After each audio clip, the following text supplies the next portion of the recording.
It's great to be with you. This is the most important talk I've done this week, and it is one of the last talks of my speaking tour, which has been going on since October, since I released my book, almost continuously. And I've been all around the country, almost everywhere. I've now been close to the Canadian border. And I've been close to the US-Mexico border, too. I've been everywhere. I always say I've been to every field house and hen house and outhouse and dog house and flop house in the country, but I haven't yet been to a whorehouse. But I'm willing to speak there if they invite me. But I'll be the one getting an honorarium or a fee, not them. And something's happening out there. Things have been changing since my book tour started. I've been witnessing it. Is perceptible that things are changing. And so it's been incredible to come here and see the change on the ground in this place. And so first I want to extend my thanks to the people who brought me out here, namely Judith Kolikoff, who is a legend in activism, a legendary local activist. I mean, we're talking about generations of activism and work leading us to this point. We wouldn't be here without people like her. And McDonald Sullivan, who has also has a very impressive legacy of activism and humanitarian activity that goes all the way back to his family helping to give Jews sanctuary in Shanghai during World War II. And now McDonald has been traveling back and forth to Palestine to try to find some kind of sanctuary and protection for Palestinians. So McDonald just drove me from Ballard down to Tukwala. And it was in Tukwala where a group of undocumented migrants were protesting outside the Department of Homeland Security headquarters. And they've been holding protests in Tacoma as well, outside the Immigration and Customs Enforcement headquarters. And they have been protesting President Barack Obama's racist war on immigrants. We're talking about 400,000 deportations every year, over 2 million people deported. The people I met outside that center had been in there, had been jailed in Tacoma for 5 months. Jorge Moreno told me he was jailed simply for being charged with the DUI, and he was held for 5 months without legal representation, indefinitely, without even knowing when he would be released. He was warehoused, and he said he would meet people inside that center who would be deported for the same crime that he got, but from a different judge. And no one knows why these deportations are happening. They're arbitrary. He is from Matamoros, and he said if he told them that he was from Matamoros and was deported, they would send him to Tijuana so that he would be far from his family, or to Mexico City. These are called lateral deportations. He would be flown on a plane owned by the private prison contractor GEO, which GEO owns its own plane, and he would be shackled along with almost 100 other undocumented immigrants on the plane. They would be held in shackles. I met Lupe Noriega, whose husband is currently in the ICE detention center. He was picked up for a DUI, even though he wasn't driving and the car wasn't moving. He was sitting in the driver's seat waiting for his wife to pick him up. He's a construction worker. They had just built a new home, and he volunteered on the weekends to build ramps for disabled people. And he has been in there for 3 months because even after being brought before a judge and being acquitted, ICE put a hold, an immigration hold on him, meaning he was indefinitely detained and has been charged with nothing. And there are hundreds of people in there like that. The conditions are so bad in this privatized prison, which you all are paying for, that people have begun hunger striking. These migrants are hunger striking, and they're being placed in solitary confinement for 23 hours a day. The GEO security contractors have changed into SWAT uniforms and are threatening them with force feeding, bringing out tubes to threaten them with to reduce the number of hunger strikers. Now, hold on one second. Forgot my phone was back there. This is absurd. And how does it connect to what we're here to talk about? Well, it definitely connects, and we are here for these people. We're here for these victims of Obama's racist war on immigration, just as we're here for the victims of Israeli apartheid. And it connects clearly. What we're looking at is a kind of shadow of an America that I thought had passed, that many of us thought didn't exist. We were told we lived in a post-racial society. But what we see is that there are still two Americas. An America embraced by our 1%, where deportations are fine, where the people who were invited today to Barack Obama's Civil Rights Summit said nothing about these deportations because they wanted to be closer to power than to stand for principle.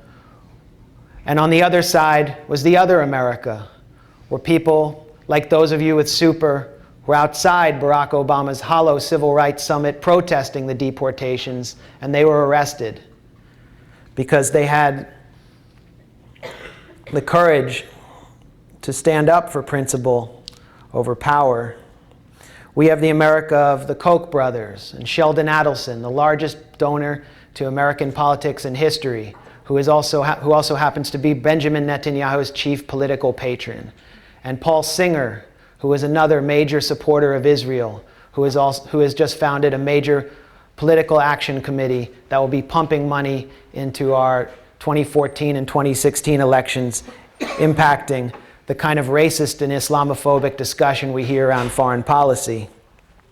And on the other side, we have students like those who are working with Students for Justice in Palestine in Tucson, who strapped themselves, who chained themselves to buses owned by the Geo Corporation, which were taking undocumented migrants out of a federal courtroom where they were trialed en masse, shackled together to a private prison in Eloy, Arizona, controlled by CCA, and who have connected the cause of Palestine to the cause of undocumented immigrants in America and the cause of indigenous people everywhere. We have these two Americas, and the polarization is increasing. The differences are more clear than ever before. And what we notice is that those who embrace the old America, the America of the Confederacy, the America of voter disenfranchisement, who are advancing voter suppression in southern states to disenfranchise African Americans, who are reinaugurating Jim Crow under a new Jim Crow, which has disenfranchised millions of African Americans, that they are uniting around a different cause. They are uniting around a foreign country. They are uniting around a country that embodies the kind of country that they would like America to be again.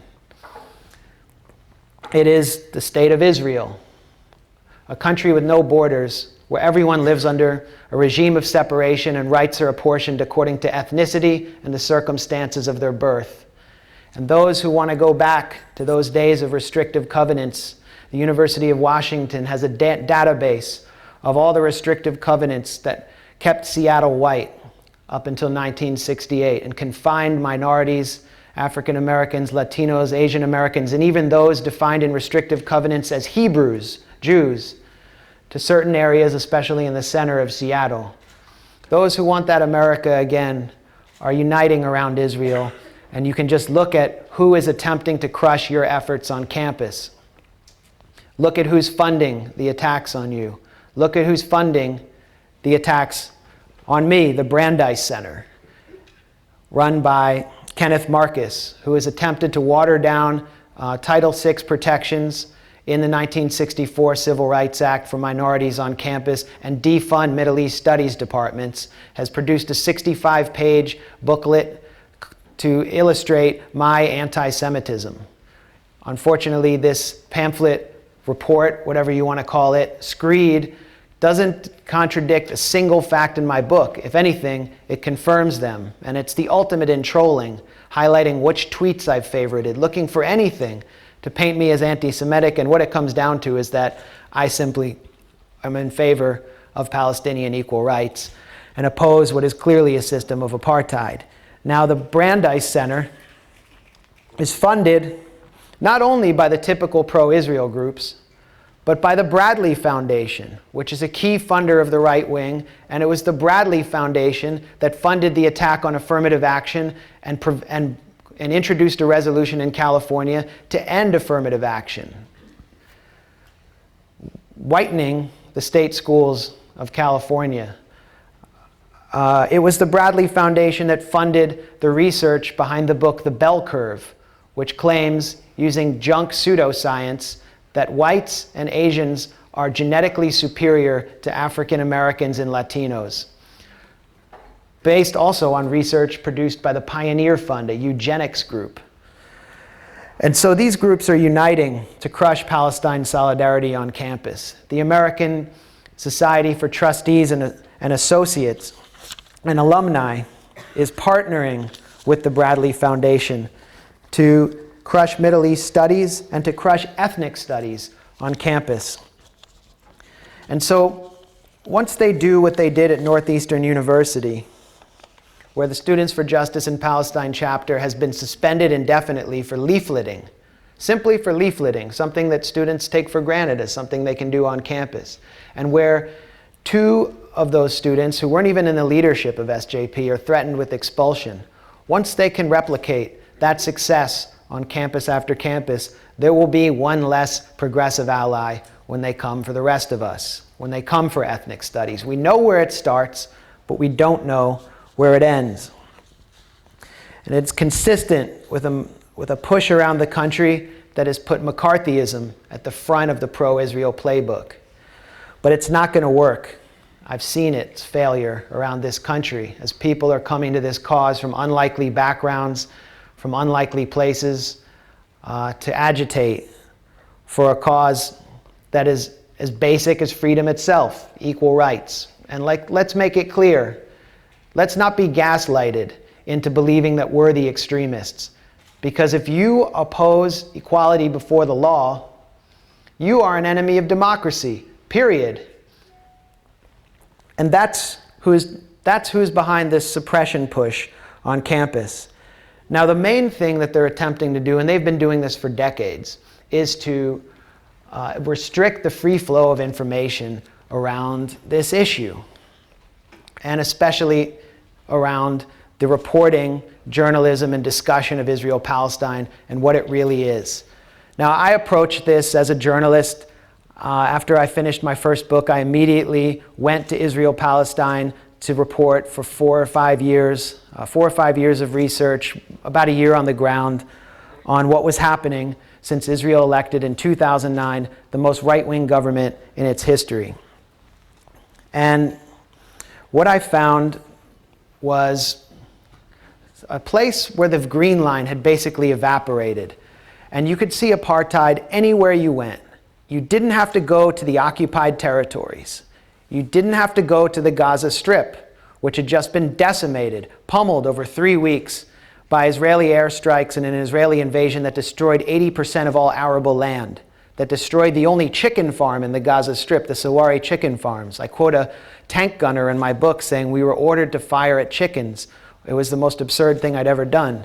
You know, if only we knew what was in those chickens, those terrorist chickens." They destroyed the only flour mill on the Gaza Strip. And the Gaza Strip has been under siege since 2006. The Israeli human rights group Gisha subpoenaed documents from the Israeli Defense Ministry showing that Israeli administrators literally counted the calories each resident of the Gaza Strip was able to receive. That means that they used complex mathematical formulas to determine how much people in the Gaza Strip can eat. That shows the level of control that Israel has over the residents of the Gaza Strip. 1.8 million people in what can only be described as an open-air prison. And we're going to come back to that. But I mentioned restrictive covenants. Restrictive covenants which restricted people from moving into certain neighborhoods in Seattle. And we consider that to be anachronistic. It's something that we think we've left behind. We reject it. We would all go out and protest against it. The pro-Israel students here would join you in those protests, I bet. Those restrictive covenants were officially outlawed by a court order in Seattle in 1948, which is a seminal year. although they remained kind of enforced off the books until 1968, thanks to a federal ruling. In 1948, Israel was born, and it brought into history a system that was being outlawed in the United States and which was being extinguished as the colonial era drew to a close. Israel was born out of classic settler colonialism. Theodore Herzl, in a letter to Cecil Rhodes, pleaded for his support and said, our system of Zionism, our project of Zionism is very colonial. Those were his words. The founders of Israel set out to build a Jewish state in historic Palestine, in a predominantly Arab area that was predominantly Muslim and Christian. How is it possible to achieve such a country and build a democracy? Well, if you don't have a majority of Jews and you want it to be democratic, you have to change the demographics somehow. And that's not an easy thing to do. So between 1947 and 1948, Zionist militias, which then became the Israeli army, expelled over 750,000 indigenous Palestinians, altering the demographics. Israel became the only settler colonial state in the 20th century to obtain a demographic majority of its own population within the territory it controlled and to gain recognition at the UN. And it gained recognition at the UN through subterfuge, by basically lying and being deceptive. It promised that it would enforce Resolution 194 at the Lausanne Conference in 1949, because in 1948, Israel was rejected by the General Assembly of the UN for admission because it refused to allow those refugees back. Why wouldn't it allow those refugees to come back? Because they're not Jewish. If they come back and you give them the right to vote, full citizenship rights, you're not a Jewish and democratic state. Now, in 1948, there was a village near Haifa called Ein Hod, whose residents were driven out, but did something different than many others did. Because there was a campaign of organized psychological terror to ensure that people were driven into what was then Jordanian-controlled territory. But the Al-Hijah family huddled in a wadi and basically hid out near their village. And they stayed. And they managed to reestablish themselves in the area, even though they could never gain recognition from the new state of Israel. I arrived in Ein Hod, and you can read about this in my book. I don't know if it'll ever show up here. I arrived there in 2010. It was one of the first places I wanted to go in Israel, and it's a beautiful place. It almost looks like you're out in Bellingham, which is unusual for a Mediterranean, Middle Eastern environment. There is a pine forest there that Israelis refer to as Little Switzerland, with the same kind of foliage you see out here, very unusual. Well, it turns out that those pine trees were not natural to the environment, or were about as natural as the hair plugs are to Joe Biden's head.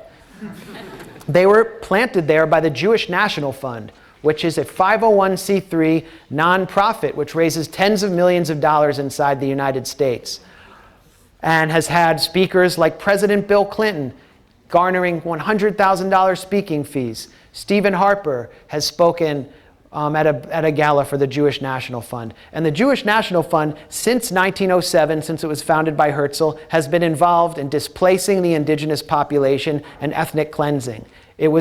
Its directors were on the transfer committee that decided which Palestinian villages should be destroyed and who should be expelled at the end of the Nakba, the Palestinian catastrophe in 1948. And they built this forest, now known as Little Switzerland, the Carmel Forest, over the ruins of several Palestinian towns which were destroyed in 1948 to ensure that their residents could not come back and rebuild. It was very strategic. But Ein Hod still stood. It was saved by a Romanian Dadaist painter named Marcel Janco in 1950. It was saved from the dynamite and the bulldozers. And Janco transformed it into an artist colony.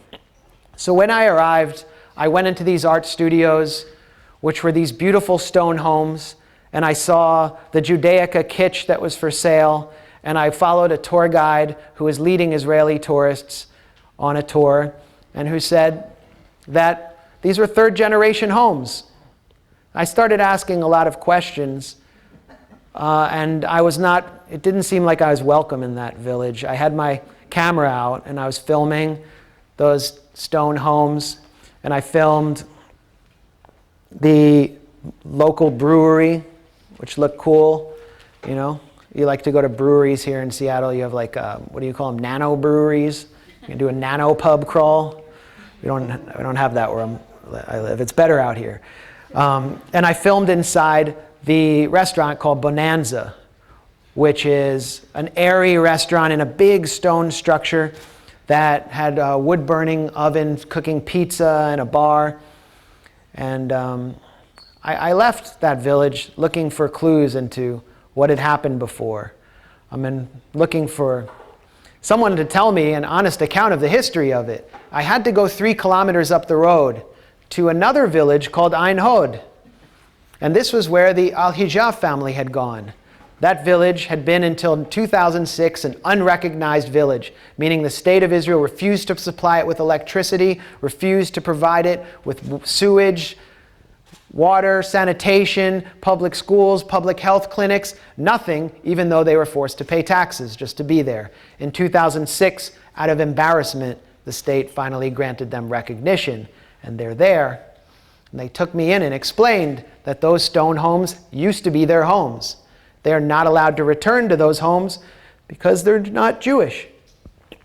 That Bonanza restaurant, where there were pizzas being cooked, it looked so nice and beautiful, they cannot go back there, even though that was their mosque, where they would like to go back and worship. It is now a bar. And so the situation became pretty clear as night fell and Mu'in al-Hijab pulled out a map, as so many Palestinians had in so many meetings I've had with them, of destroyed villages along the north coast of Israel, and showed me where he had lived, where his relatives had lived, and what lay beneath those pine trees, those pine needles in a mountain of lies. And it was a Nakba. And I said, is it possible for Arabs to move into Ein Hod, the Jewish Ein Hod? Why not? How do they keep you out? Well, there was a law called the Absentee Property Law, one of the first discriminatory and racist laws passed by the State of Israel, which handed all of the property previously owned by the refugees who were expelled between 1947 and 1948 into the hands of the new State of Israel to give to exclusively Jewish new citizens. The Jewish National Fund has a mission of buying land or controlling land and providing it to the Jewish people, meaning it's land for Jews only. It's as good as a restrictive covenant. And even though the Jewish National Fund only controls 20% of the land in what is known as Israel proper, it has 7 out of the 13 seats on the Israel Lands Authority, which controls the rest of the land, meaning that it can ensure that that land is only handed to Jews. But even if you look at the micro level, Ein Hod has an acceptance committee which functions like a restrictive covenant, and they vet candidates to live in that town for social suitability. And they have not let anyone who isn't Jewish move into the town. It's the same in the Misgav Regional Council, which controls 26 towns in the north of Israel. They have acceptance committees which are now requiring new applicants to take loyalty oaths or oaths to uphold Zionism. And it's the same in kibbutzim I visited, which I describe in my book, close to the Gaza border, where they have said that their community is Zionist and secular. And I said, well, how can an Arab live in your community? And they said, well, we don't turn them away, they'll turn themselves away. This was the director of security in a kibbutz I went to. And so the idea of restrictive covenants, of a racially exclusive or ethnically exclusive or religiously exclusive society, go to the heart of what a Jewish state in historic Palestine is about. That is the essence of that state, and that is how they maintain a Jewish majority. And sometimes it can look beautiful on the surface. If you look at Ein Hod, it looks like you're in Europe.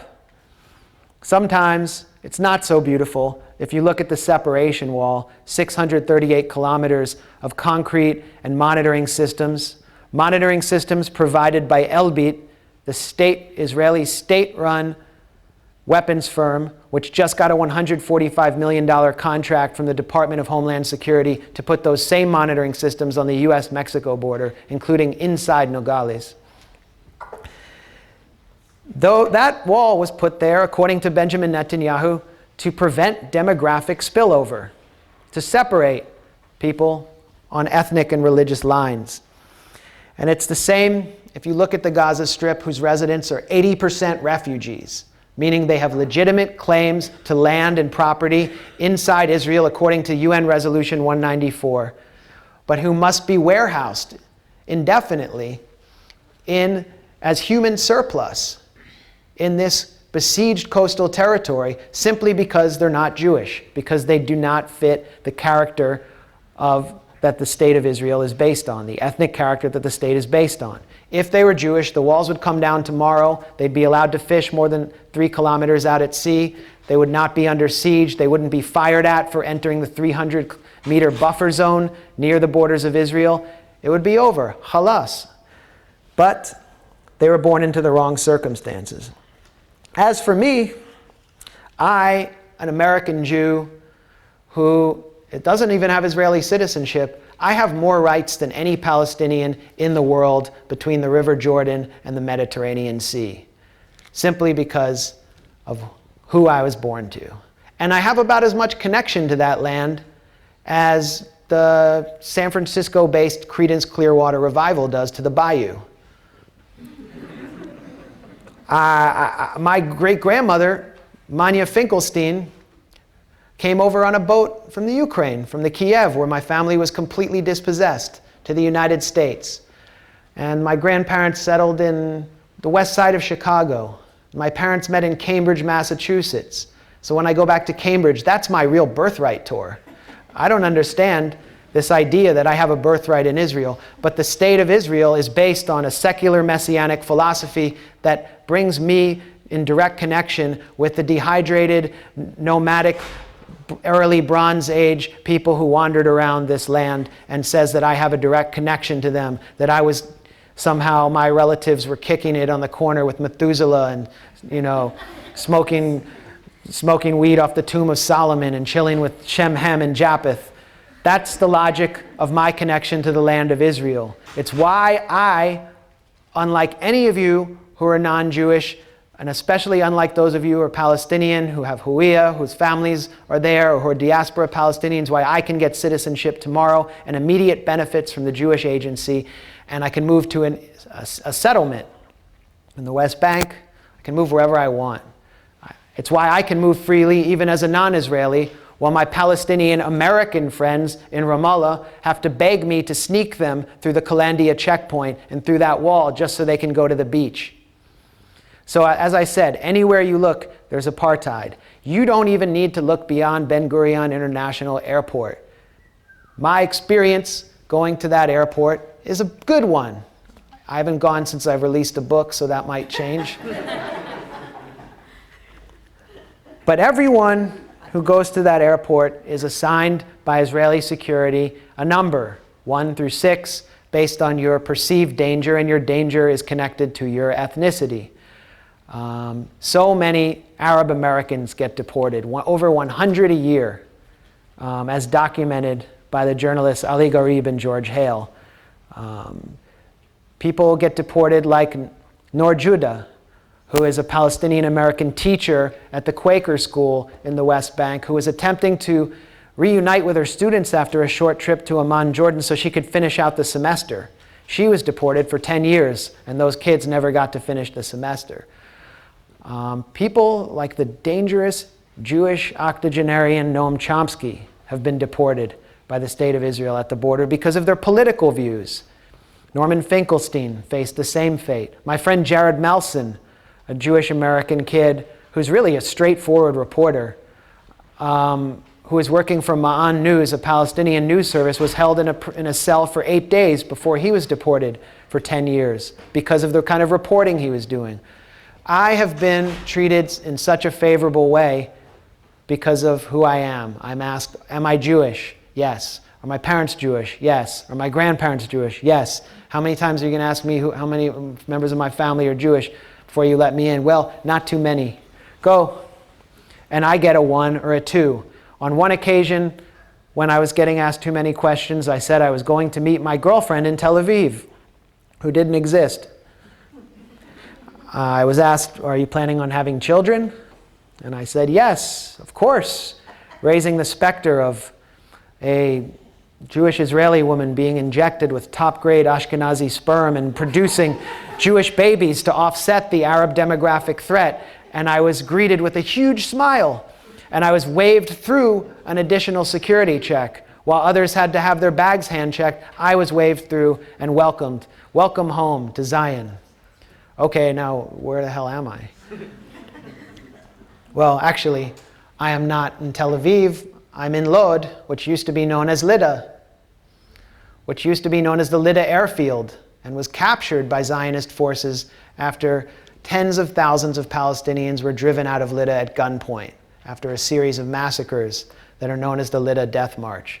That is where Ben Gurion International is constructed, on the site of Palestinian destruction. So, as I entered Israel, I found everywhere I went that this kind of treatment was consistent.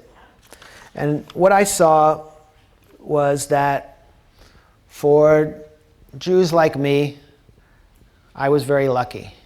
I could go and ignore apartheid if I wanted to. I could have a really good time. When I went on the Birthright Israel trip, this free trip for young American Jews, I was able to kind of tune out some of the uglier sides of Israel. And it's amazing that so many Americans go on these tours and don't see what many of us have seen or what many of you have experienced. But this time was different because I settled in Jaffa on Dr. Ehrlich Street, 5 minutes south of Tel Aviv.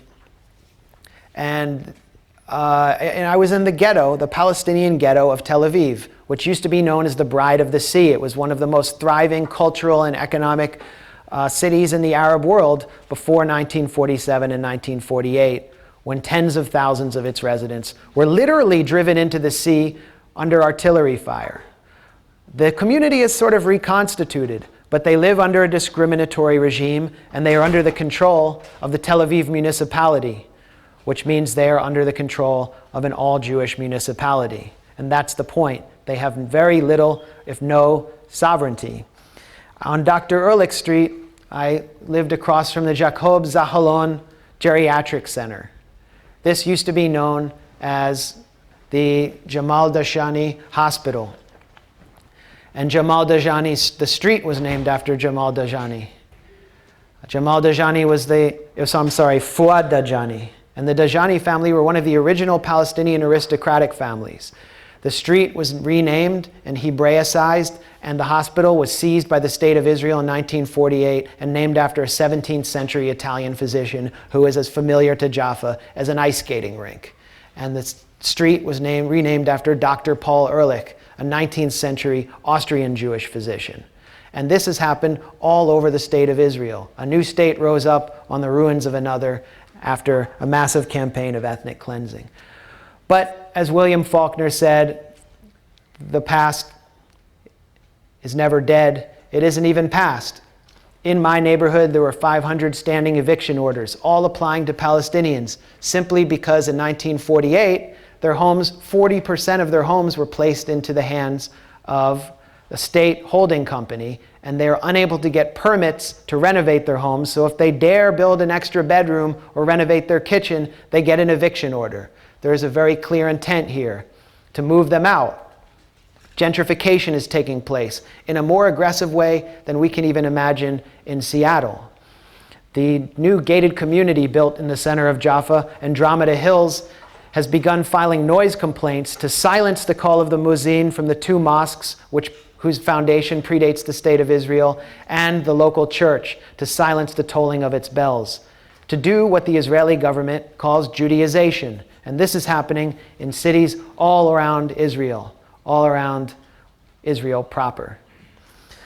I noticed the presence of right-wing hooligans from the West Bank in this community who had consolidated their hold on what they view as Judea and Samaria, but what we understand to be the occupied West Bank, and were moving into core Israeli cities to create more pressure on the indigenous population that was left.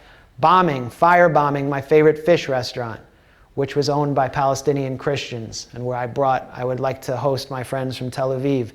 Vandalizing the local Muslim cemetery, which stood directly next to the Perez Center for Peace.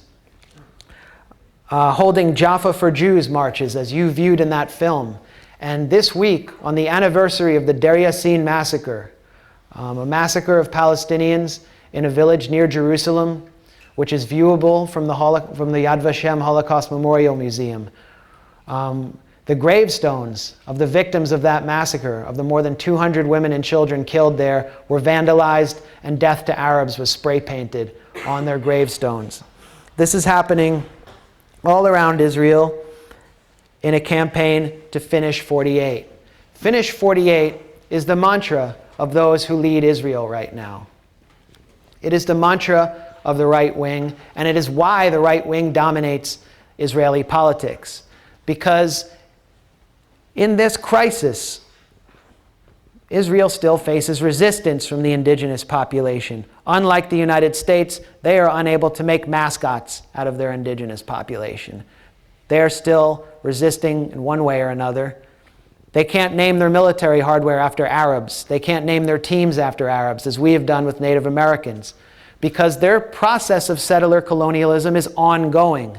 And so they have yet to consolidate the ethnocratic character of the state that they want to create. It's why they're always demanding that the Palestinians recognize a Jewish state, because they feel like the project is unfinished. The project that began in 1948 and continued seamlessly through 1967 with the occupation of the West Bank and the Gaza Strip is an unfinished one. The young Israelis who are growing up, Jewish Israelis, and see no way out of this, are more right-wing than their parents and their parents' generation. And the government of Benjamin Netanyahu has openly declared, through various ministers, from the foreign minister Avigdor Lieberman, who is possibly the next prime minister, and defense minister Moshe Ya'alon, that there isn't an end game, and that their strategy is to maintain the situation, is to maintain the crisis.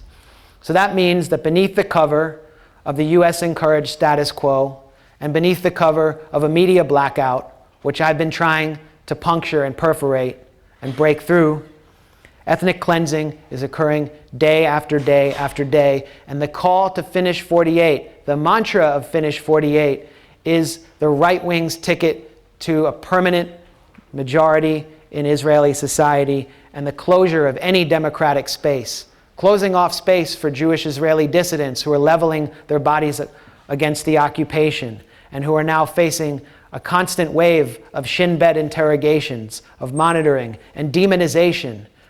They are demonized as Smolenim. It is one of the worst insults in Israel right now, and it simply means leftist. According to the Israeli Democracy Institute, in poll year after year after year, majority of Jewish Israeli youth, well over 50%, declare their refusal to sit in a classroom with an Arab citizen of Israel. And they have declared that they would refuse to live next door to an Arab or to a migrant worker.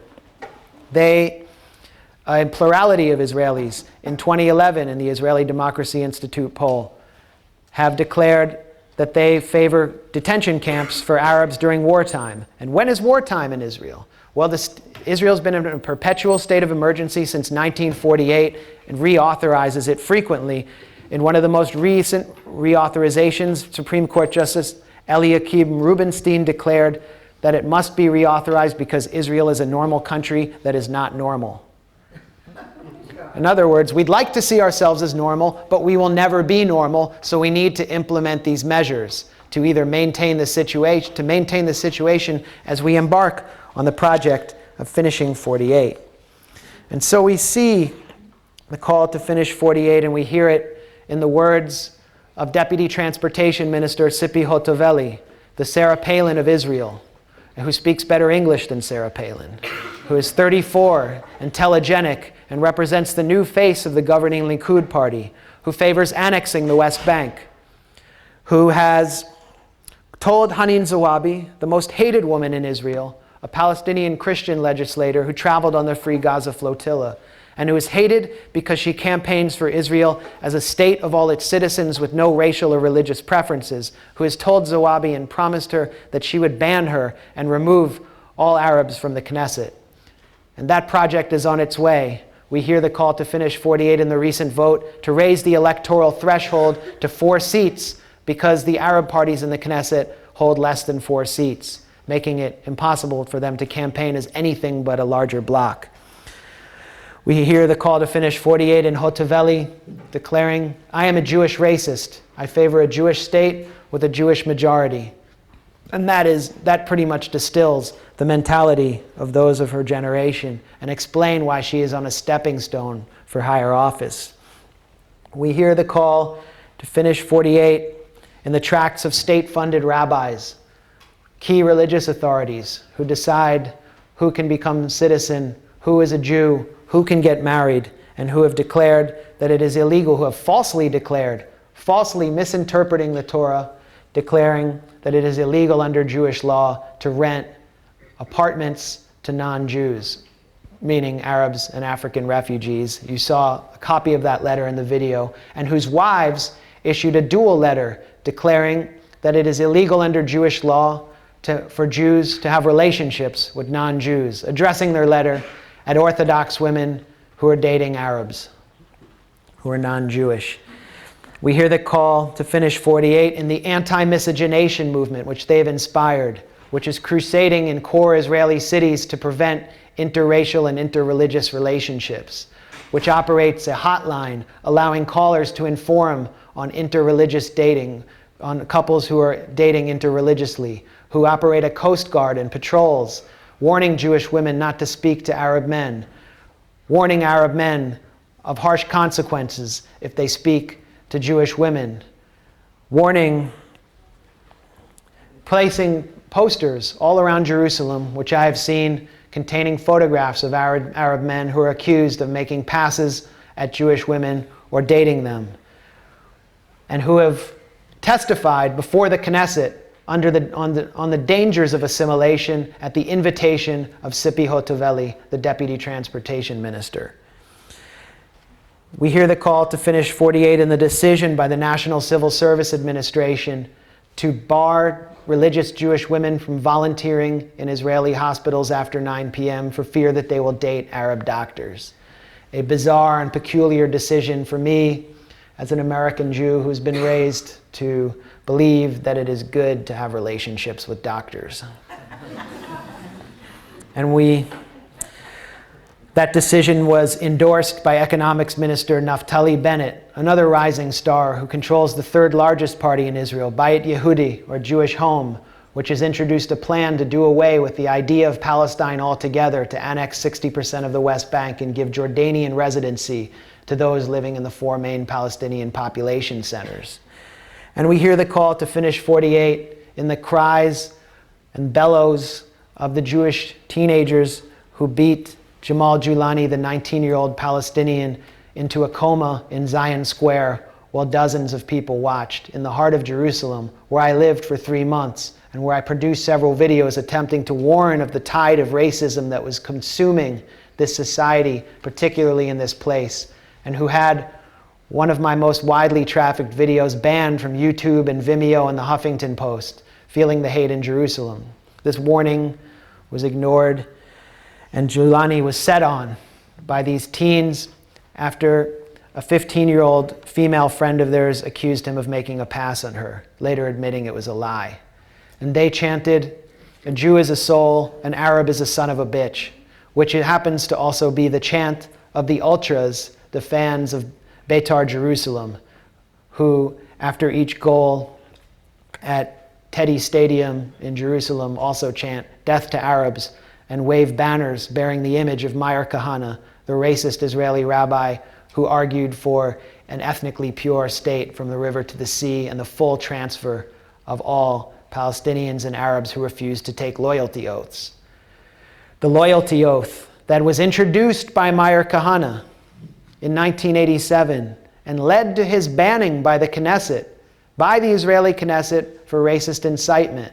That loyalty oath has been passed with the endorsement of the former head of the Labor Party, Ehud Barak, the left-of-center Labor Party, and now requires all who seek to become new citizens of the State of Israel to take an oath of loyalty to the Jewish and democratic state. Haaretz, in an article about the new loyalty oath, declared that this is the ultimate victory of Kahana, and he did so with the help of the Labor Party. Of course, the Labor Party, Kahana, Likud, any party within the Zionist spectrum wants the same thing that Tzipi Hotovely said the self-identified Jewish racist said she wanted, a Jewish state with a Jewish majority. Without that, you can't have a Jewish state. They are all united in the cause of producing an ethnically pure state free of demographic contaminants. And so the Nakba that occurred in 1947 and 1948 continues every day. Every day for Palestinians brings a continuation of the Nakba. In the Negev desert, the Nakba continues most nakedly. And this is inside Israel, home to 80,000 Bedouins who are not nomadic people. They actually live in villages. They actually often have titles to their land. They don't ride around on donkeys.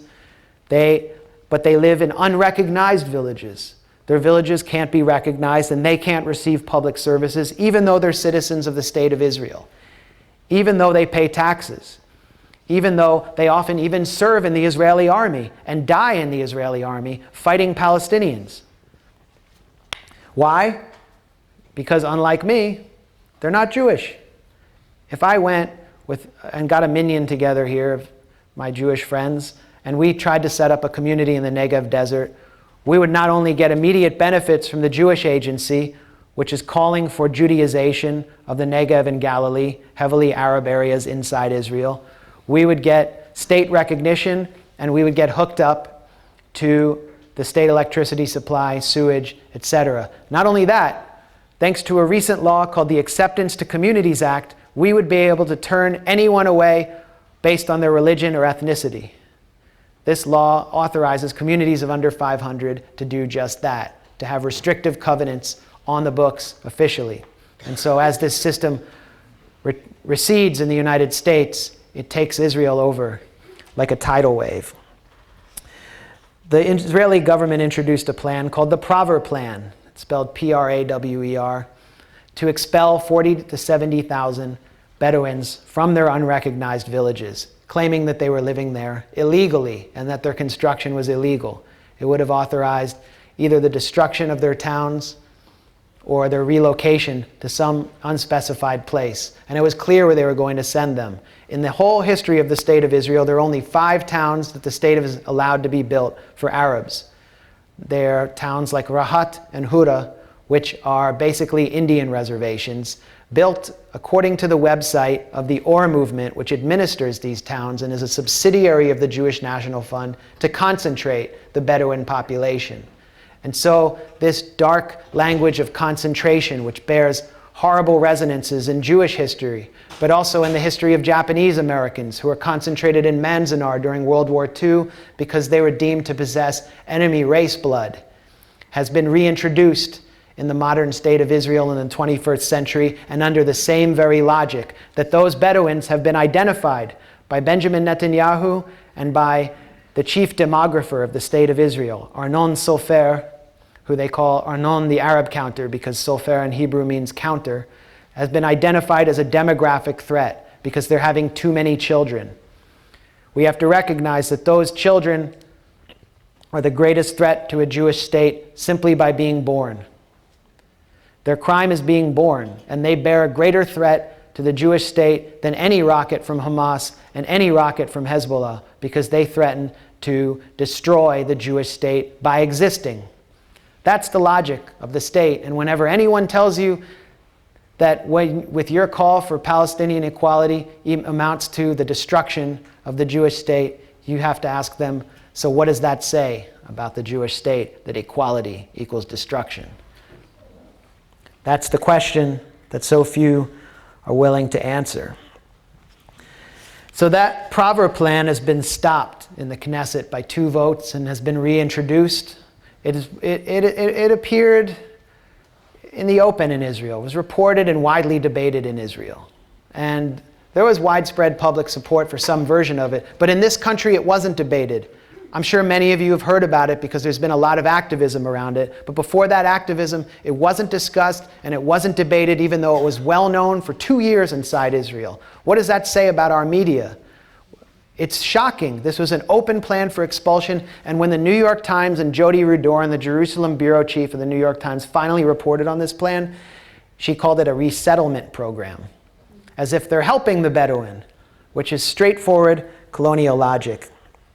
Now finally, we saw a documentary about another demographic threat to Israel, the 60,000 non-Jewish refugees who have come from Sudan, from the Darfur region, and from Eritrea, fleeing repression, fleeing genocide at the hands of the Janjaweed, often fleeing to Israel, not for economic reasons, but because they believed that Israel had signed the UN Convention on Refugee Rights and embodied the lessons of the Holocaust and would protect them. And what they found was that they faced a new war on their existence, as they were deprived of work permits and concentrated in South Tel Aviv in a neighborhood under the control of a right wing, and pitted against another marginalized population, the Mizrahim, or Arab Jews, who have faced discrimination at the hands of the state, but still receive benefits. And so you see a situation play out in South Tel Aviv that resembles the situation in the American Deep South, where poor whites were pitted against poor blacks by oligarchs to break down the class interests they shared and to prevent their solidarity and to preserve this system of dominance and inequality. And it is what led to those race riots you saw in that video. On May 23rd, 2012, Miri Regev, who has since been promoted to Interior Committee chairperson in the Knesset, stood before 1,000 angry residents of the Hatikva quarter in Tel Aviv, that poor South Tel Aviv neighborhood, and declared that Africans are a cancer in Israel's body.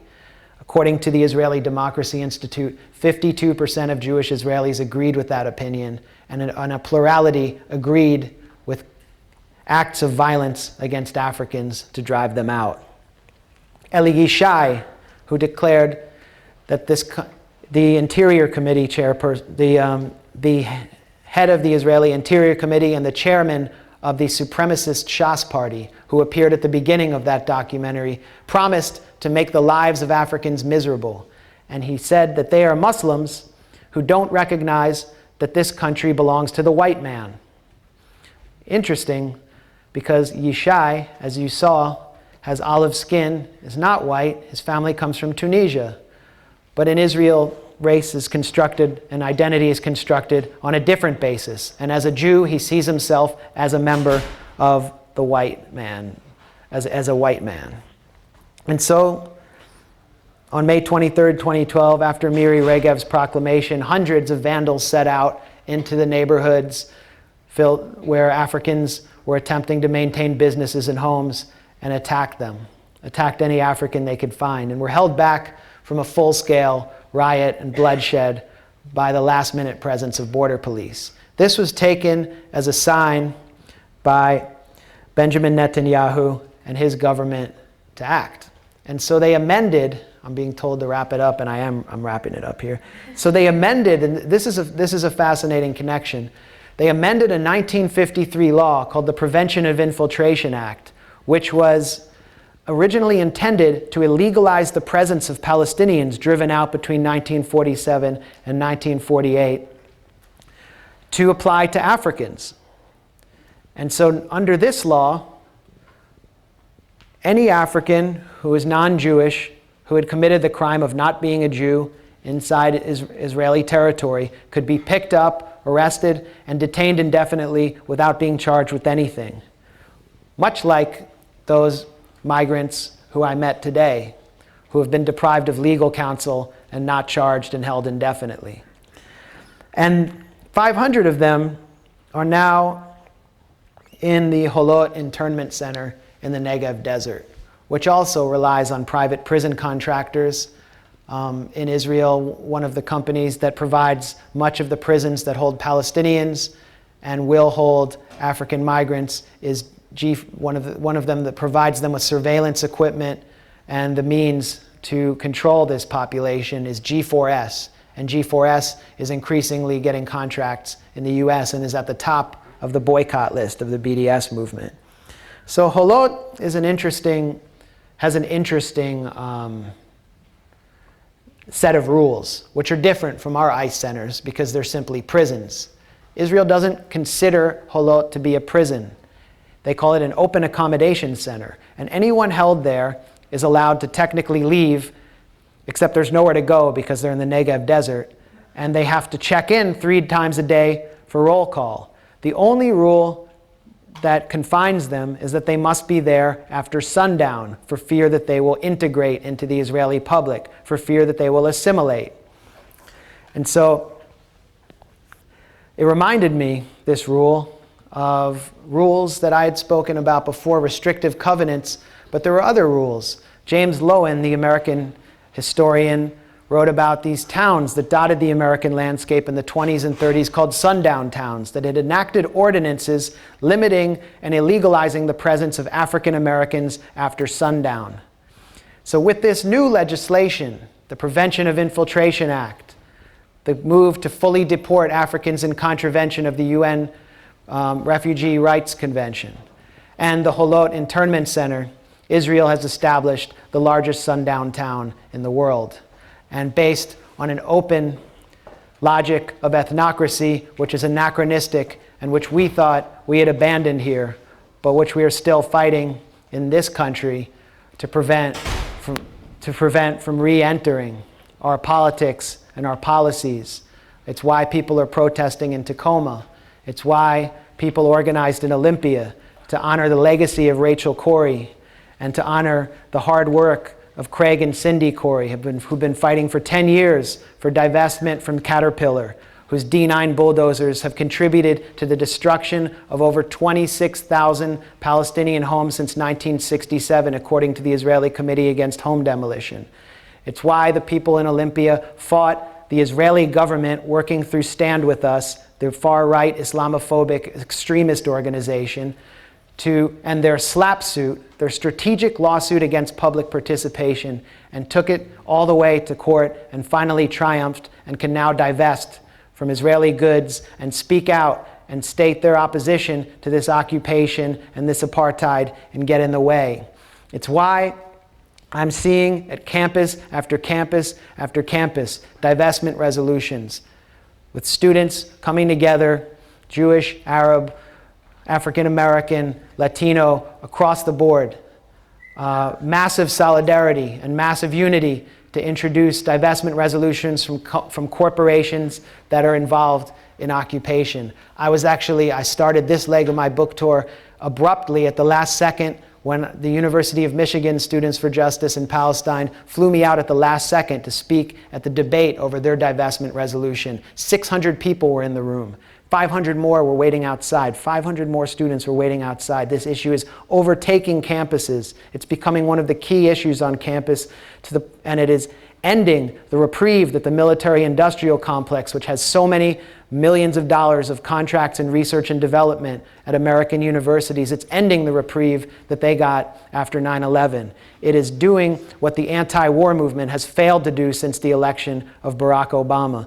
With this movement we see growing on this country, which starts with Palestine, but draws so many intersections to the treatment of indigenous people, to the treatment of African Americans in the inner city who are facing policies of stop and frisk and felony disenfranchisement, to the treatment of prisoners, all these issues that have been left out and are ignored in Washington, which are expanding the horizons of the debate. With this movement, we are seeing a recognition that the facts that I described in my book, which are horrible, and which are dispossessing Palestinians and destroying their lives, but also corroding the fabric of Jewish-Israeli society and corroding Jewish life everywhere, sending it on a moral freefall, that won't change until this country changes first. until the war between the two Americas is resolved. And that's what Students for Justice in Palestine is doing, and that's why it's contingent on you to get in the way before 1948 is finished. And you get in the way here, just as Rachel Corrie got in the way in Gaza, and you get in the way here by divesting. And it will happen here. I hope it will happen here, and I hope you'll succeed. But by simply introducing the resolution, and by bringing this debate to your campus, and by bringing activism around this issue, you've already triumphed. Thank you.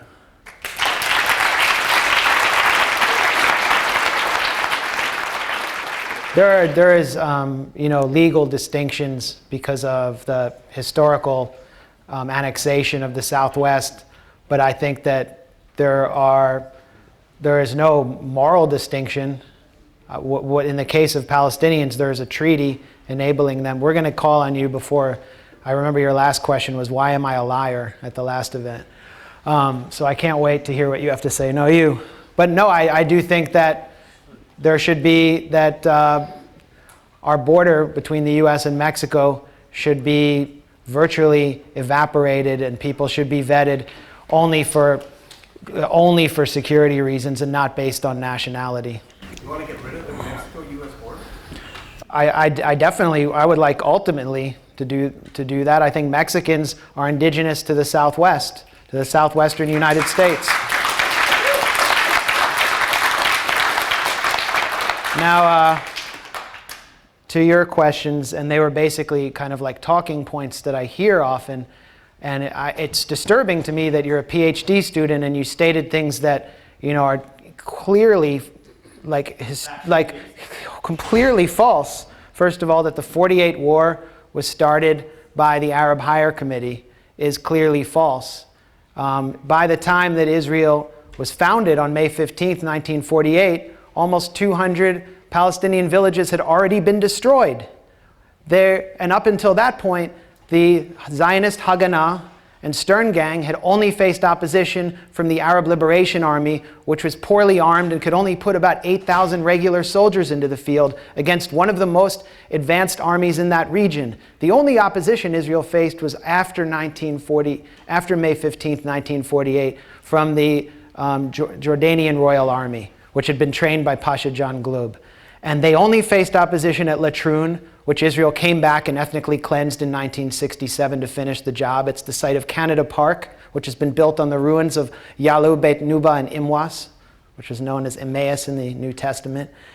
And they fought over that territory, and then Gloob wanted to continue in to prevent the refugees from being driven out, but he was given orders by Abdullah not to do so because Abdullah was negotiating behind closed doors with Ben Gurion, with Golda Meir serving as the emissary, to deny the Palestinians a state. It's why he was assassinated 2 years later. So the war was started because of the UN partition plan, which the Zionist movement accepted under Ben Gurion's orders as a bluff, as he later admitted to Tawfiq Toubi. He admitted it to Tawfiq Toubi that he accepted it as a bluff. The conversation between the two is reproduced online, and any PhD student should know this. They had the conversation in 1957, and he said he did it because he knew the Arab Higher Committee couldn't accept such a bad deal, so it was better to paint them as rejectionists than to actually reject a deal that would have, if he... Well, let me teach you some history, all right? A good teacher has to learn from his students. All right? You can check me out. You can check out this history, but I've spent some years studying too. Iraq, Jordan, Syria, and Egypt, all their armies attacked Israel. Don't tell me that the Haganah have the biggest... It's called the Haganah. Come on, man. Well, they don't want to learn. They don't want to learn. All right, I'll sit here and learn. Keep teaching. No. I think I'd... Okay, that's good. I can't. Okay, next two questions. This is misbehavior. I'm gonna take 15 minutes off your recess, though. Okay? We should get to the other questions, but let me finish my point, which was that the partition plan gave what would become the state of Israel only a 10% demographic advantage over Arabs. It was 55% Jew, 45% Arab. That means it would have been impossible to have a Jewish and democratic state. If 10% of the Jewish population didn't show up to vote, then they could have had an Arab prime minister, which means that you needed to commit acts of massive ethnic cleansing to change the demographic reality, and that started well before May 15th, 1948, which is when those armies you named entered what is now Israel. 1967 started with an Israeli attack on the Egyptian Air Force. That's why they were able to win this lightning victory, because they attacked first and wiped out the Egyptian Air Force. And then they refused to negotiate when Nahum Goldman in 1971 had secured a commitment from Gamal Abdel Nasser to negotiate with Israel a normalization deal, which eventually happened at Camp David. They refused to negotiate because, according to Moshe Dayan, and this has been the mentality of Israel since the beginning, that he would rather have Sharm el-Sheikh in the Sinai without peace than peace without Sharm el-Sheikh. And so that led directly to the 1973 war, to the death of thousands of Israeli soldiers, to a catastrophe for Israel that 4 years later led them to Camp David, and has persisted this crisis for Egypt and Israel. And so I think you should just read basic history first. And I don't know what your PhD is in, but these are all pretty well-established facts. Now let's get some more questions. I study Sino-Russian relations, sir. All right, well, we ain't talking about China or Russia here. Let's get to, because you got a question of me in the last one, so we'll save the best for last. But let's get these two here, and then we have two here, and then we'll get back there. All right, you guys. I get those two questions everywhere I go. The first question is, how did I get interested in this issue? And I think all of you who are Jewish in this room understand that in Jewish American life, Zionism will kind of call on you in one way or another. I can just speak to my own experience growing up in Washington, D.C., and going to Hebrew school, that there was an American flag on the one side of the bima, the podium that the rabbi spoke from, and another on the other side was the Israeli flag, and next to it was a UN flag draped in a black flag, in a black drape. And I always thought, the UN's supposed to be good, they're going to save humanity or whatever. What's wrong with it? And they put the black drape over that flag in protest of the resolution at the UN in the 1970s declaring that Zionism is a form of racism. So I was in 5th grade, and so I'm like, what the hell is Zionism? Why is this debate going on? Then the first Intifada was happening, so it was being debated in front of me, and I was kind of curious about it, but I saw that there was a lot of rancor around the issue, and that critics and people who introduced different ideas were quickly shouted down, even at this young age, so it turned me off. But by the time the second Intifada was brewing, after the Oslo Accords, I went on the Birthright Israel program, which is a free trip for American Jews age 18 to 25. And, they claim, I can talk about the trip all night, but that's not the point. And obviously, if I'd known what I know now, I wouldn't have gone on that trip, but there was no way for me to know. They claim that trip will connect you with Israel for a lifetime. It will produce a lifelong connection between you and Israel. And they were right.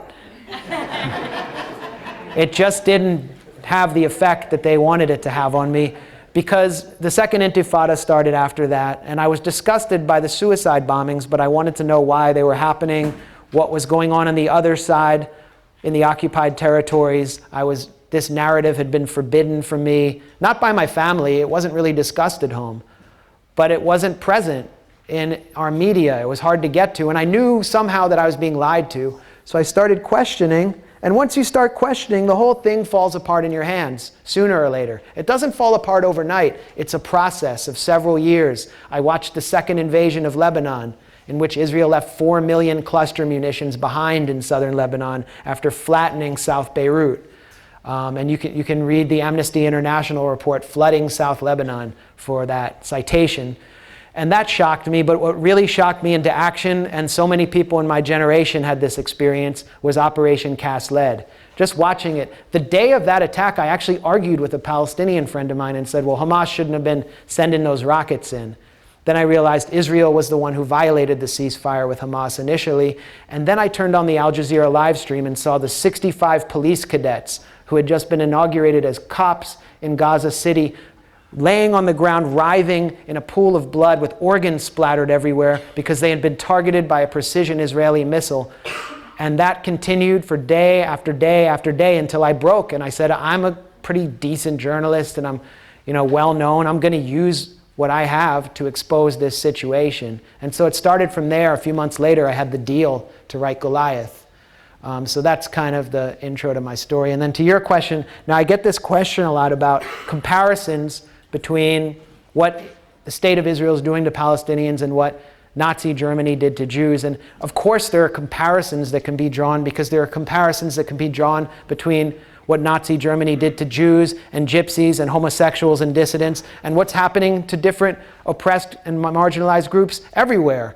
And as Americans, we're raised in a certain way and educated in a certain way that we see Nazi Germany as the ultimate framework for looking at evil. And so that's why we have these questions.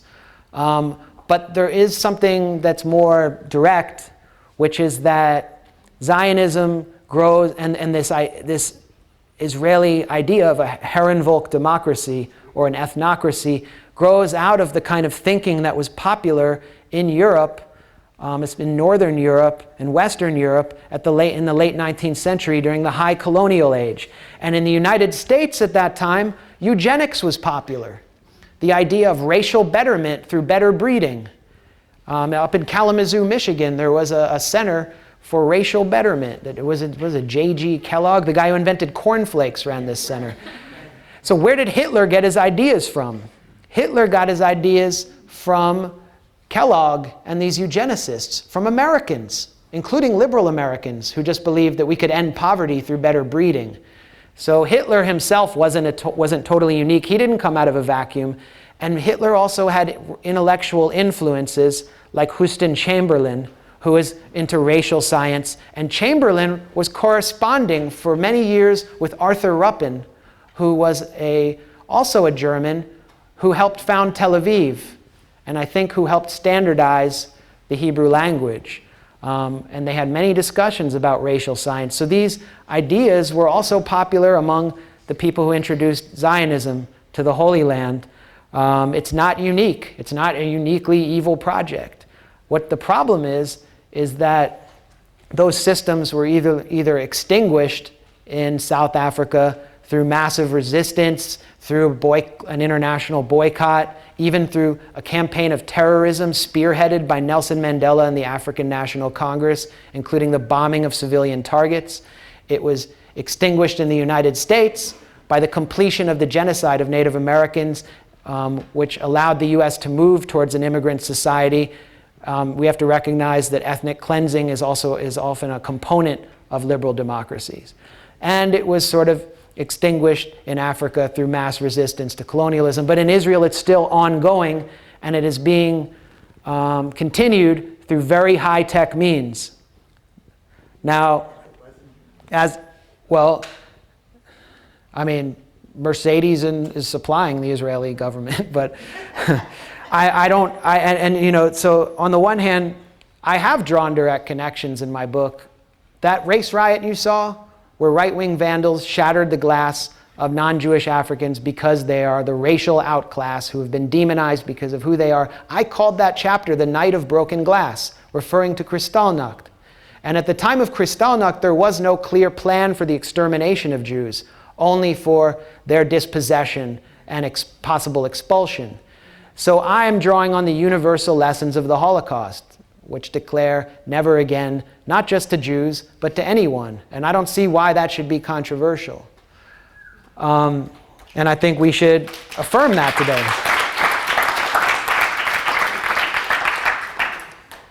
I guess I'll leave it there. There's more to say. And we have 2 questions here. Okay, I'll go backwards on these questions. Oded Yunon was a Likud advisor in the early 80s or late 70s. I think he was under the Menachem Begin government. And I don't know how that connects to the first part of your question, but he basically expressed what Israel has always attempted to do in its relationship with the Arab world, which is what the neoconservative historian Bernard Lewis calls Lebanonization.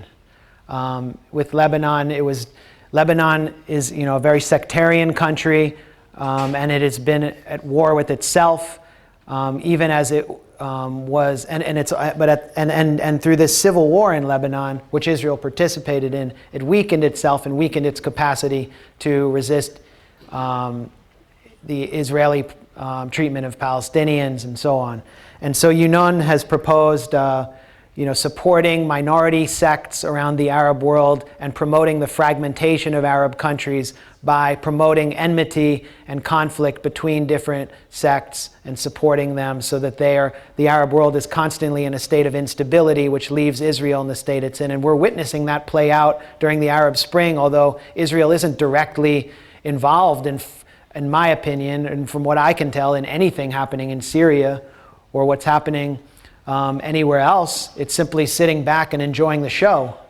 With Syria in ruins, that's another Arab country that they've gotten out of the way. Of course, we have to also recognize the Assad regime has been a great backdoor ally of Israel and has not done anything to retrieve the Golan Heights, negotiated with Israel over that, crushed Palestinian resistance in Lebanon during the War of the Camps, and pretty much and so Israel is in a situation where it would like to see the Assad regime stay in power, but weakened with less control over the country than it has. The last thing it wants is for some group like one of the Al-Qaeda affiliated groups to gain more strength, because they're such a wild card. There's no way to know what they can do.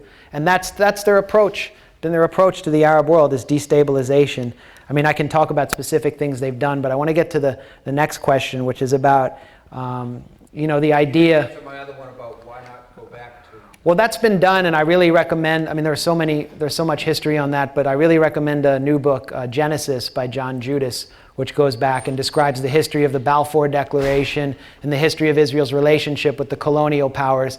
Ben Gurion early on recognized that Israel that this Jewish state couldn't come to bear and be preserved without a relationship with one of the four great powers at the time, Russia, England, France, or the US. Now all they have left is the US as their kind of colonial patron. Israel has always marketed back to the US tactics that the US had previously used, which the US has pioneered. So the last thing I want to do is give the impression that things that our police are doing or things that authoritarian regimes around the world are doing because Israel influenced them to do so. Israel gave themselves the means to do so because they have been able to use Palestinians for 65 years, a restive indigenous population, as kind of lab rats to develop and field test new methods of control and domination. But they're only giving that to people, to regimes and states and police departments who want it. So, we can look at what happened in the U.S. during the Cold War in the 1980s. There was a man named Efraim Rios Montt in Guatemala who was known as the Saddam Hussein of Latin America. He slaughtered tens of thousands of Mayans in a campaign of ethnic cleansing and genocide. And the U.S. didn't want to directly arm him. There was the Boland Amendment, which required an executive order or a presidential signature as evidence that the U.S. was funding one of these organizations or one of these governments or authorizing the CIA to act and do something like assassination. So Israel filled the void. They went to Israel and said, can you arm Rios Montt against these communist rebels? And so the training came to Rios Montt, including advanced computer systems, more advanced than anywhere in the world, which allowed Rios Montt to round up tens of thousands of dissidents. It was an Israeli computer that Rios Montt kept the files on dissidents in, which allowed his men to round them up, take them away, and disappear them. It was Israeli Uzis that were held by Rios Montt's soldiers. Rios Montt said, the Israeli soldier is our model. And it was Israeli training that enabled him to carry out this genocide. And he is I think he has been convicted of genocide. There's a great film called Granito, by the filmmaker who interviewed Rios Montt and gained the testimony which led to his conviction. And you can see the weaponry that they're using. Israel was at the same time arming and engaging in all kinds of trade with apartheid South Africa based on a shared concern about Arab nationalism and communism and shared values of racial nationalism. And those, the letters between Ariel Sharon and his counterpart in South Africa are reproduced in the book The Secret Alliance, which came out, I think, in 2010, and is about Israel's relationship with South Africa. And they traded technology on building walls, on confining their indigenous population. There's always been these shared values. The Cold War is over, and Israel needs to find a way of being valuable to these powerful countries who are its patrons. So one of the things they're doing through pro-Israel organizations in the US, like the ADL, but especially JINSA, the Jewish Institute for National Security Affairs, is training cops. And I'm sure that if you look in Seattle, your police chief or major, so you can tell us all about it. Like hundreds of cops, thousands of cops have been trained in these Israeli counter-terror seminars, or they've been taken to Israel on trips where they view the separation wall and learn that the wall is helping them control terrorism. Small town cops, I wrote about this in an article called The Israelification of Domestic Security. Small town cops are being taught how to shoot suicide bombers. They're being told to aim for the head. US cops are taken to the Ketziot prison in Israel on tour, and this is a prison where G4S supplies surveillance and monitoring systems.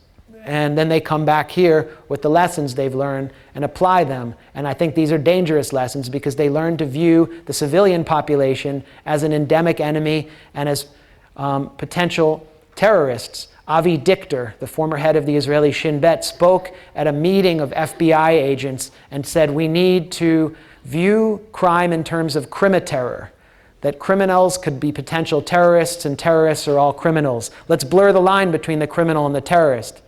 Now, the idea of the criminal is completely blurred in this country too, because of those migrants I met, those undocumented immigrants, how are they criminals? According to the Immigration and Customs Enforcement Department, DHS, crime means any contact they have with law enforcement, any contact. So this is just adding to the increasingly draconian environment we find ourselves in this country. The Mall of the Americas, which is the largest shopping mall in the US, is now using Israeli security methods. They hired a former leader of a dog unit in the Israeli army, Oketz, to design their security procedures, and people going through the Mall of Americas are being stopped and frisked and checked everywhere they go, especially people of color. One guy, a Pakistani vendor, left his cell phone on a table and found FBI agents at his door the next day. Logan Airport in Boston, there is a guy, I think his name is Mike Rosen, who is the director of security there, and they're facing lawsuit after lawsuit from African Americans who've been suddenly racially profiled at Logan using Israeli methods. So it's terrible to actually take these shared values and inaugurate them in our cities, in our towns, and in our public places. And we see what it leads to. And just a final point, which I think should apply to any action around BDS, is the recognition that this system for Israel is very sustainable. That for Palestinians, it's not. Palestine could be disappeared within our lifetimes. There is an Israeli plan to annex the West Bank. The Gaza Strip has been besieged under this very unusual project for almost 10 years, but for Israelis, it's a profitable model.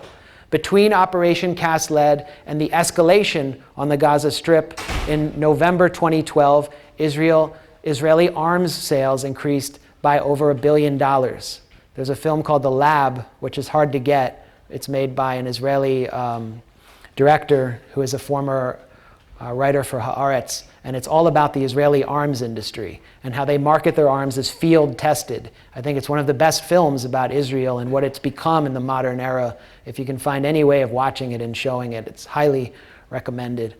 Now we have these two questions, and if we can get to everyone, it would be great. I'll call on you last after the gentleman here. I'll try to avoid you as much as possible. Well, that was brought up by the J Streeter who stormed out. And J Street is kind of the liberal wing of the pro-Israel lobby, so I guess you can see where they're at right now in this time after the death of the peace process. But you know, I know a lot of people in J Street U who are good, well-meaning people as well, and they're looking for a solution. And hopefully they'll defect and start to organize for Palestinian equal rights. The book you mentioned, Ilan Pappé's The Ethnic Cleansing of Palestine, is the first book to introduce to a mass audience the idea of Israel committing ethnic cleansing, which is kind of classified under international law as a crime. I did a talk with him a few months ago, and he explained how he fought his publishers to call his book to use that title because of the implications. And he has gone into the Haganah archives and the Zionist archives to provide a clinically detailed history of a coherent plan to produce an Israel as free of Palestinians as possible. Now, to the other question, what was the question again? The equal, balance, and well, both sides have used violence, and both sides are increasingly radicalized. But one side controls the other side completely. The only time in recent history that Palestinians controlled a single citizen of Israel was when Gilad Shalit was held captive. And they exchanged him for thousands of Palestinian prisoners, I think around 10,000, which shows the value of a Palestinian in the eyes of Israel.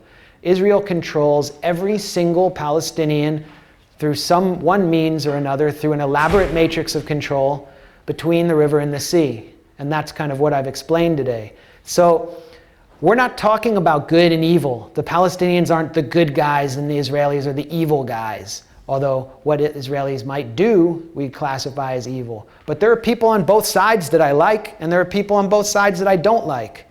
And I will never accept being called pro-Palestinian. It's not a football game. I'm not like, yay, Palestine, let me wave the flag. If you're Palestinian, maybe you might feel that way, but I am looking at this in terms of justice and injustice.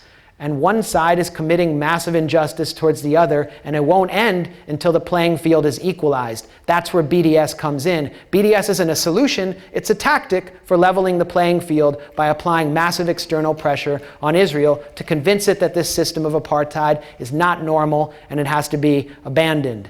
There will be a peace process. The current peace process is to consolidate the system of apartheid and to produce a system of permanent occupation accepted by the entire world, including the Arab world, to legitimize that system. With BDS, there is the possibility of a real peace process, which is based on the terms of negotiation that Nelson Mandela demanded. He said, I will never come to the table except to negotiate the end of the apartheid. And that's the only peace process that we should accept. Finally. Yeah, well, I've heard all of this. This is more vintage Zionist Hasbara or propaganda. Well, I'm going to address it, all right? You're very privileged to be able to stand up and talk as long as you want without having produced any work of any significance. And we've heard you 2 nights this week, and we let you talk all you wanted. And so I'm going to address you. I'm sure you can say a lot more. Now, you talked about various attacks on the Jewish settler colonial population in Mandate Palestine, which were violent attacks that occurred in the context of Arab resistance to Zionism, which also occurred. Jewish community in Hebron. Well, they are not. There was a Jewish community in Hebron that Haim Hanegbi was a part of. Haim Hanegbi has put these attacks in context, and his community was supplemented by a new community that was not indigenous to Hebron and began campaigning for a Jewish state and for the expulsion of Arabs. There's no justification for these attacks, but these attacks occurred in the same settler colonial context as the attacks on American settlers by Native Americans. Many Americans were killed in the American West after a series of attacks on Americans, including women and children who were slaughtered by Arapaho Sioux and Lakota Sioux in Colorado. We had the Sand Creek Massacre. The Sand Creek Massacre, when Colonel Shivington and his troops literally cut the babies out of pregnant women, slaughtered an entire village, and the scalps of those Indians were displayed at the Apollo Theater in Denver, Colorado in 1861. This is all documented in D. Brown's Bury My Heart at Wounded Knee. And it's that same kind of settler colonial context and settler colonial project that produces this kind of antagonism and violence. So you're acting like the Jews are the victims in this situation. It's not the case.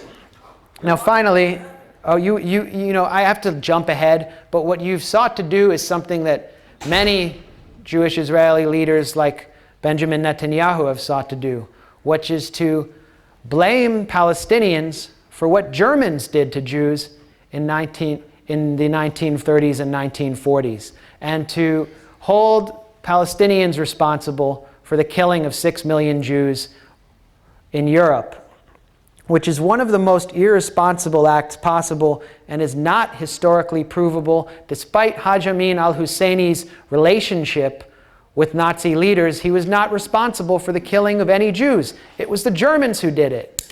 And what you are seeking to do is make Palestinians complicit because of their resistance to this settler colonial project. What you are doing is abusing the memory, in my opinion, of the Jews who died fighting Nazism. Tens of thousands of Jews took up arms to fight against their occupier in Nazi-occupied Europe, and you're abusing their memory. They weren't fighting Palestinians. They were fighting Germans and their allies. What you are doing is hollowing out the lessons of the Holocaust. You're negating those lessons. What you are doing is almost the ethical equivalent of Holocaust denial. And we have to recognize that you are not unique in doing it. That at Bar Ilan University, last year, in October, Benjamin Netanyahu stood before the entire faculty and the entire student body in a nationally televised major national security speech and said the same exact thing as you did, except in greater detail, blaming the Grand Mufti of Jerusalem for the slaughter of 4,000 Jewish children in World War II Europe and for the final solution. It was his idea. Well, this is only history that I've seen from Alan Dershowitz, and it's been completely discredited. I think that this was the idea of Nazis at the Wannsee Conference, and I condemn any act of Holocaust revisionism that abuses the memory of the Jews who were killed by Nazis, whether it's anti-Semites or Zionists who are doing it. We want to get one last question. You've had your hand up for a long time, and then we'll wrap it up because you guys have lives unlike me. I take you for a secularist, a modern secularist, so you may have overlooked, and I just wanted to ask you whether you've looked into the origins of racist Zionism in the Old Testament, particularly in the first 5 books, or the books 2 through 5, and in Ezra and Jeremiah. Well, I see Zionism as a settler colonial project, not a essentially Jewish project, and I don't see Judaism or the Jewish religion or Jewish people as, culpable for what's happening to Palestinians. I think it's a narrow minority in a project that was unpopular among Jews at a certain point before World War II, before the Holocaust made the success of this project more possible, that is responsible. And so you want to look at the Old Testament. I think that's very problematic. The Old Testament is a racist, genocidal book. I mean, fine. But who is taking that book literally? Who is even capable of taking that book literally? I think there's some good lessons in there and some terrible lessons in there. I think, any religious document can be seen as incredibly dangerous. But people that I know who are practicing in the modern world tend to interpret certain things out. Like in Islam, you have an imam who will interpret certain things. Like Hassan Turabi has said, I think that it's even permissible for Muslim women to marry non-Muslim men, an opinion that's not widely accepted. But there are all these debates going on. Correct me if I'm wrong. There are debates in Judaism. The Judaism that I grew up in, Reform Judaism, is like a shadow of Orthodox Judaism. So when I got older, I would try to go to Orthodox shuls and try to do what they do, and it's like you just get the page number on a board. You don't have the rabbi telling you to rise like you're in a church. There's so many different strains of Judaism and ways of being Jewish, and you see that in Christianity too. That's why you have this conflict between Christian Zionists who are embracing an apocalyptic Christianity based on the book of Revelation, which was never even in the Bible, and the mainliners from the Presbyterian Church and the Methodist Church and the Episcopal Church, people who've been hosting me, who hosted me at Sabile. So to essentialize a religion and hold it responsible for what's happening, I think it's wrong, but it's also problematic because it can lead to a kind of prejudiced viewpoint. Thank you, everybody.